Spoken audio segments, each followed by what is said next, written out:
Hello, I'm Harry Hobson, President and CEO of Plymouth Harbor. And I'm Karen Novak, the Administrator for Strategic Healthcare Initiatives here at Plymouth Harbor.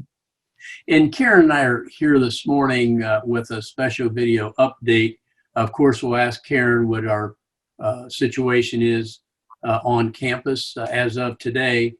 And then what I'm going to do is go through and highlight the segments of the Splash, this special newsletter that I put out earlier today, and all of the residents should have a copy of it. And it really talks about the emergency order that Governor DeSantis signed 2 days ago as it relates to visitation in nursing homes and assisted living. It does not apply to independent living. So we're going to try to bring it more local for you. But before we do that, Karen, how do we stand from a campus standpoint? Again, a short and sweet report. We have no residents that are positive or team members that are positive. So we're continuing that course, and we'd like to continue it throughout the rest of the year. Excellent, excellent. So let's go ahead and just dive right into this visitation update. Yesterday was an extremely busy day because we had to collectively get our heads around the emergency order. And that order, as you recall, the governor lifted the ban on facility visitations. Again, that's nursing homes and assisted living primarily. Yet that ban, Karen, has been in effect since March 15th, and it really prohibited all non-essential visitors to those facilities, if you will. Well, we knew it was coming because of the task force that they had gotten together. We just didn't know how fast it was coming to us. Right. Yeah, the task force did a great job. I mean, the good news is that we are going to be in a position now and reunite our residents in those areas with their loved ones. So we're excited about that.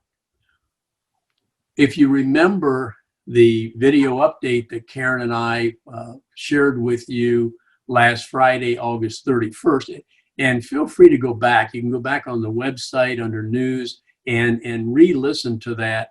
But we talked in some detail regarding our visitation station that we're very proud of and is up and running this week on a soft opening. We're going to talk about that.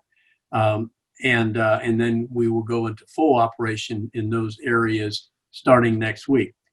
We're not abandoning those plans. That is a great idea, and we already know some early feedback that it's being well received. So the visitation station will stay in place.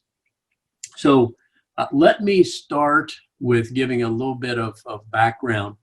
As Karen mentioned, the governor's task force has been working on this since early August, and they came up with a set of recommendations, definitions and recommendations, which then were on the most part accepted by the governor and worked their way into this emergency order. Some key highlights of that emergency order begins with the definition of visitor. Okay, so I'm going to read from that, and there are three types, if you will. Number one is considered essential caregiver. That's an individual who provides healthcare services or assistance with activities of daily living to help maintain or improve the quality of life of a resident. Karen, can you give us an example of who might be considered an essential caregiver? Sure. An essential caregiver is usually maybe the spouse or family member of our resident that has helped out previously before the pandemic started. They've been at the bedside doing the care for their loved one, and that's the person that will most likely be there again as the essential caregiver. They provide the bathing, the helping with the eating, things that we know that they're capable of doing safely. The key word there is safely. Right, right. So that's essential caregiver. Now we go on to number two. Number two is compassionate care visitor. And according to the definition, an individual intended to provide emotional support to help a resident face a hard situation such as end of life, major upset, or a difficult transition or loss. That's a compassionate care visitor. Karen, can you add a little bit to that as well? Sure. The nice part about the essential caregiver and the compassionate caregiver is they are allowed to go directly in the room of the resident.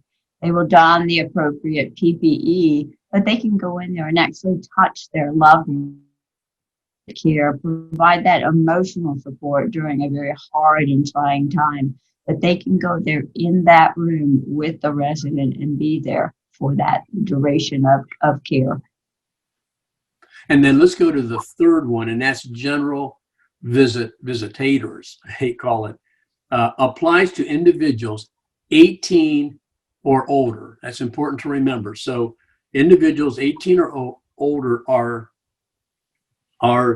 that are not designated as essential caregivers or compassionate care visitors. Okay, so those are our general visitors, if you will. So Karen, that would include Maybe extended family members or close friends. The resident or power of attorney is allowed to identify 5 people that can be general visitors.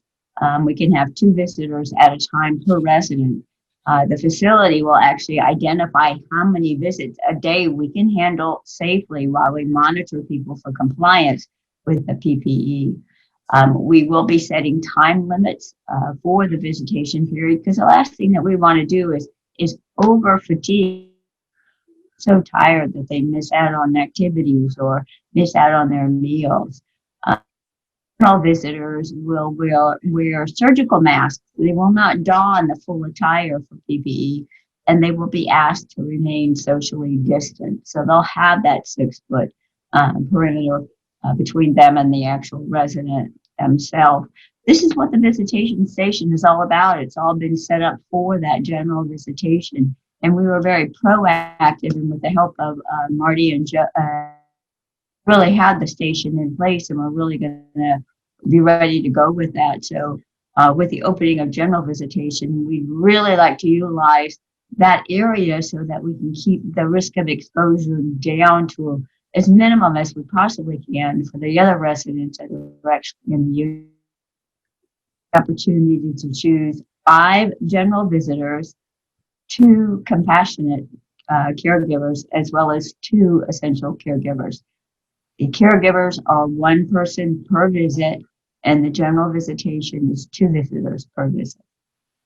And let me build on something you just said. So we have the ban on visitation has been lifted 2 days ago. So a visitor, as we've defined here, can go into the Smith Care Center, the Star Residences, or Seaside Assisted Living. But we're going to ask that we conduct those visitations in the visitation center, just as a precaution. So we're hoping that everybody will go along with that suggestion. Karen, there's another topic that comes up when we talk about these 3 types that I just mentioned, and that is touch. Okay, so of the 3 caregivers, who's allowed to actually touch the resident and who are not supposed to, or at least without adequate PPE?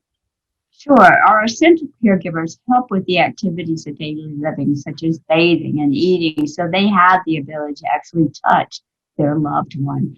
The verbiage in the governor's order is almost kind of interesting in some of the words that have been chosen, but it does allow for that essential caregiver to don the appropriate PPE that are same PPE that our caregivers, that actually our staff that work here wear.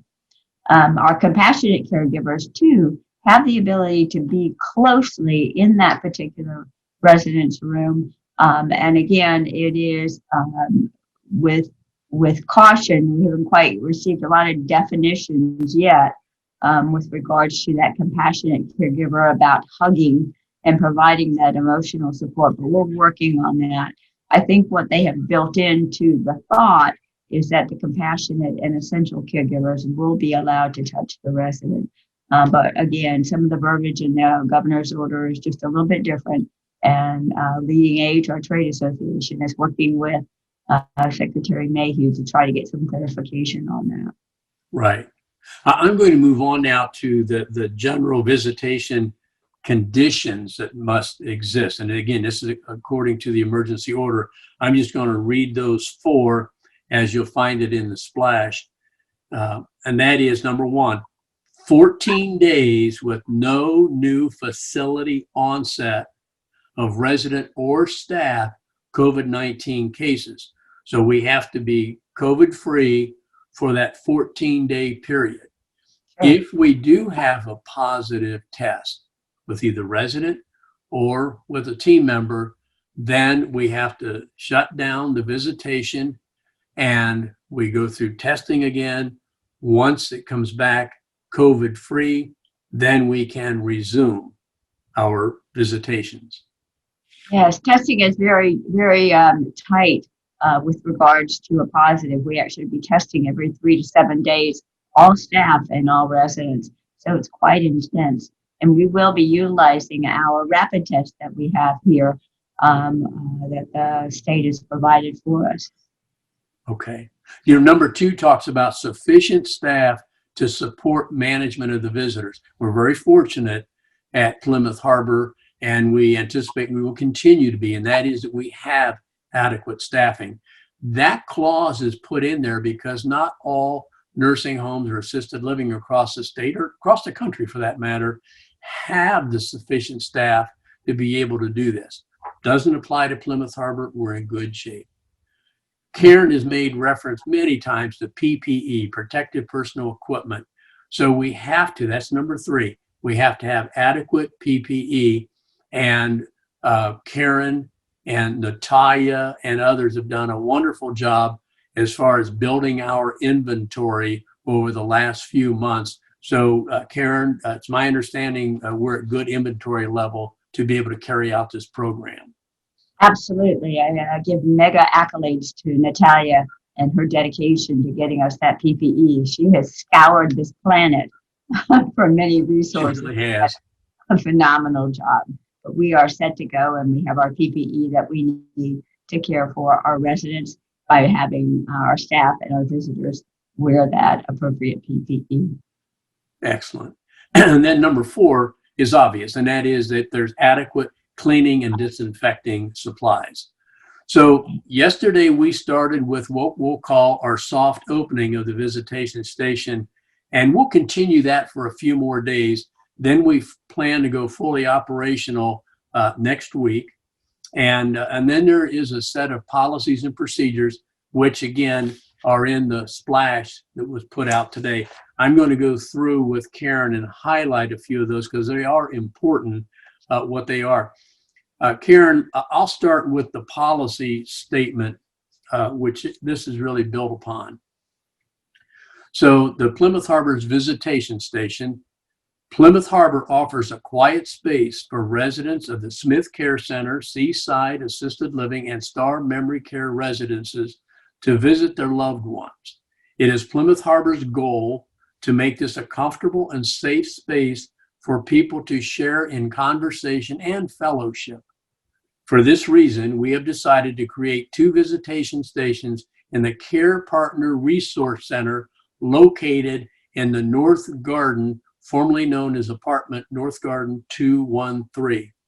And I think we've said it many times, we'll say it again. We are committed to do everything we can to enhance the resident experience through these challenging times related to the pandemic. Regarding the procedures, there are several key steps there. And maybe, Karen, could you go through and just touch on those for me? Sure. The visitation is going to be allowed when we have no positive cases. And I'm just going to summarize them really quick. No positive cases. Should we get a positive case, we definitely have to stop the visitation. All visitors have to be at least 18 years of age. Like we shared about the general visitation, 2 visitors per resident at a time. You must book your reservation, though, for a visitation time period. If you'll call 246 for Smith Care Center, as well as 496, and those are the extensions for assisted living. It's 361-7246 for Smith Care Center, 361-749 living areas. Those we need you to really help us with by calling and making that reservation. We want to make sure that this process is successful, and we need to have some sort of order. And in order to have that order, we need you to make a reservation. Reservations will be for 1 hour at a time. And we're going to ask you to don that appropriate PPE, which includes wearing a surgical mask. If you want to bring your own, that's terrific. But if you forget and don't have a surgical mask, we'll give you one. One of the things, too, that we're going to ask you to do is to wash your hands, hand hygiene. Hand hygiene is the best way to really help prevent that transmission of infection. So you'll do that prior to as well. Before you leave that room, you'll be washing your hands. And again, that's something that you do. We're going to give you copies of the policy procedure as well as an affirmation statement that says, yes, I've read these policies and I do agree to abide by them. And then we keep that on file for our regulatory entities. Should they come, they're going to want to make sure that we're providing the education to our visitors to protect them.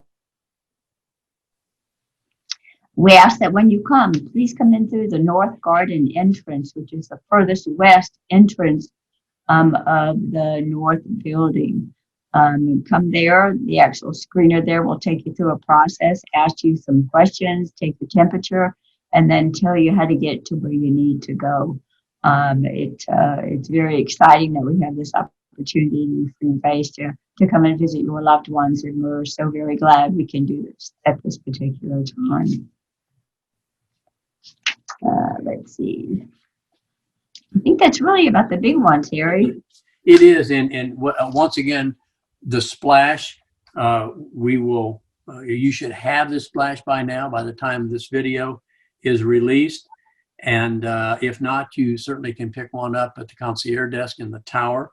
I'm also going to ask that this splash be posted on our website. That would, I think, be interesting for our family members to see as well. And everything that Karen just went through is carried out in a bit more detail here under the title of the few highlights of the emergency order. So that's there. So your patience, continued patience, is extremely appreciated as we walk ourselves through really the start of our visitation station and make it a success. I know that it can be. I do. If you're coming from out of town, take a look at this and make sure that we are ready to go. You're ready. You can make that reservation and plan your plane trip for that. Yes, absolutely. And I do want to spend a few moments talking about the independent areas. Okay, I know folks are asking those questions, and I address that also here in the splash. And the emergency order only covers those regulated areas. Again, the nursing home, assisted living, memory care. It really does not apply to independent living area. But you've not been forgotten. For those that have not had an opportunity to see our update, I'll say it again, it was August 31st. That was last week. And I would encourage you to go out to YouTube, go out to our website and look at it again. And if you want to fast forward to where Tina Wilson speaks about the rejuvenation team and the activities and social engagements they're planning, please go through and listen to that one more time. What I want to mention that we are spending, and we spent considerable time yesterday getting into that phase one of visitation. And that means, at what point in time and how will we open our campus back up for visitors? We've got a fairly solid plan in mind by last evening, and much of that is being put to paper and being put into a very, very kind of a soft position. So we'll be ready to open it. I think you'll be pleased with it. What's the timing going to be? You know, that's interesting because we get comments from everyone. Okay, we're going to be conservative. We've made too much progress to upset the apple cart right now. We want to get through the holiday weekend, Labor Day this week, and then we're going to go at least 2 weeks beyond that. Okay, and if our numbers are good, then we're going to start with our opening the campus up for those visitations. So it's coming. I promise you. Let's take a look at the numbers after the holiday weekend, just to be sure. And then we'll be providing the details of that. And I guarantee you, you're going to be pleased with it. So did I leave anything out, Karen? I think we're good. It's been a busy day yesterday, and today, whew, it's going to be a busy one again. Another busy one. But you know what? At the end of the day, many of us said it was one of the busiest days any of us can remember because we were trying to get ourselves positioned. It all started the night before, but early yesterday morning, all the way up to last evening. And the residents and family members, I can't say enough for our team members. When we did the wrap up late yesterday, it was amazing what got accomplished yesterday. A few more call to actions today, and I think we'll be there. We do not want to lose sight at all of the joy that this emergency order is going to bring to a lot of people, and we are already hearing from family members and that are just so happy for this, and they're experiencing it right now as we speak. So, okay, Karen, that's all I've got today. I encourage everybody to take a look at that splash. Gives a lot of good detail. As I mentioned earlier, I'm going to get it also put out on the website so others can take a look at it as well. And then if you have any questions, please feel free to get a hold of really any one of us here. Send us an email, and our email addresses are easy. It's our first name, and it's the first initial of our last name at plymouthharbor.org. So mine is Harry H at plymouthharbor.org, and the same for Karen N at plymouthharbor.org. So Karen, we're going to bring closure to this video with you. Okay, we want to remind you, please keep that social distance around you, that 6-foot perimeter. It's okay to tell people to back up every now and then. Remember to hit those high contact areas quite frequently with those antibacterial wipes. Important, please wash your hands, wash your hands, wash your hands. Again, at least 3 or 4 times a day, or when you need to wash your hands. But at a time right now where wearing a mask is ever so important, a weekend, please remember to don your mask. Do it to protect yourself, do it to protect your loved ones, and keep us here at Plymouth Harbor all safe. We're shooting for that 0 in the next few weeks as well. So absolutely. Don those masks. Okay, thank you very, very much, Karen. And thanks all of you for joining us on this video. And as you say, it is now time to don our mask. Thank you very much.